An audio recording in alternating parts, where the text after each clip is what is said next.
ثالث ومثلث، وانا بقول لحضرتك قدام الدكتور فايز عريبي قدام كل الناس اللي موجوده مسؤول عن النادي. عشان الجمباز ابني اتضرب اتهان اتبهدل، كنت بدفع فلوس، عايزه الفلوس اللي دفعتها، وعايزه احقق ابني ثالث ومثلث، وعايزه الحضرتك تجيب لي لجنه هنا من الوزاره تحقق في الموضوع وتجيب لي حقي وحق غيري.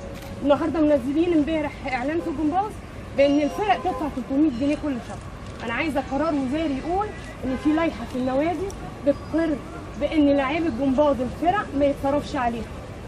لائحه بتقول اني انا ادفع 300 جنيه طبعا مليون. الوزاره ما بتعملش لوائح الانديه، الانديه دي انديه منتخبه. ماشي يا كابتن، ماشي يا هي اللي بتحقق تحط الطريقه اللي تدير بيها.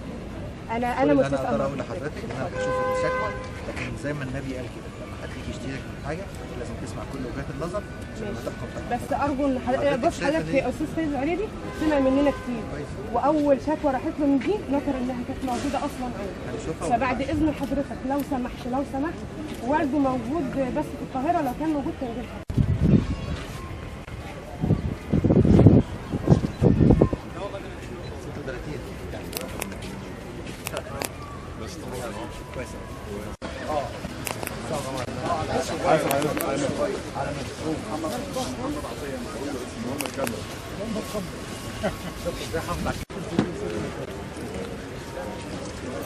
ما اسمعوا كده يا جماعه الشهر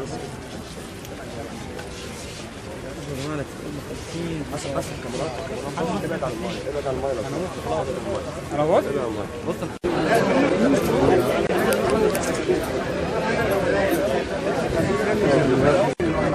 نرجع ورا سنكم. يوم السبت كمان عندنا افتتاح كبير قوي استاد اسوان، ان شاء الله منتخب مصر هيلعب مباراه كينيا في افتتاح استاد اسوان. هنشوف منشأ كبير قوي مرتبط بالمواصفات.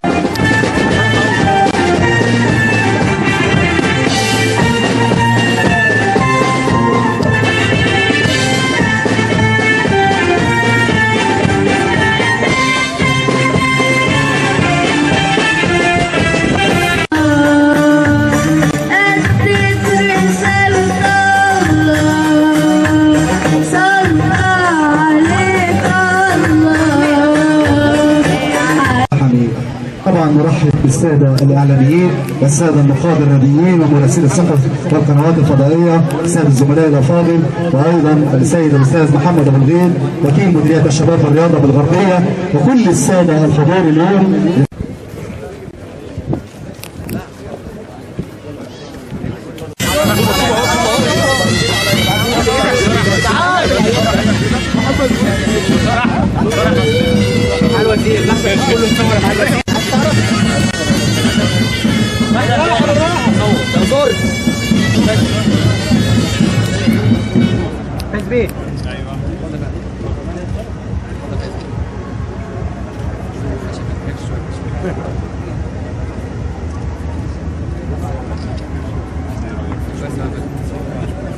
مع الوزير ممكن ايديكم مع بعض مع الوزير. لا لا لا مش هينفع كده. لا كل واحد عشان معاه صح. لا تعالى كده شويه بس. مع الوزير فايز بيه مع الوزير.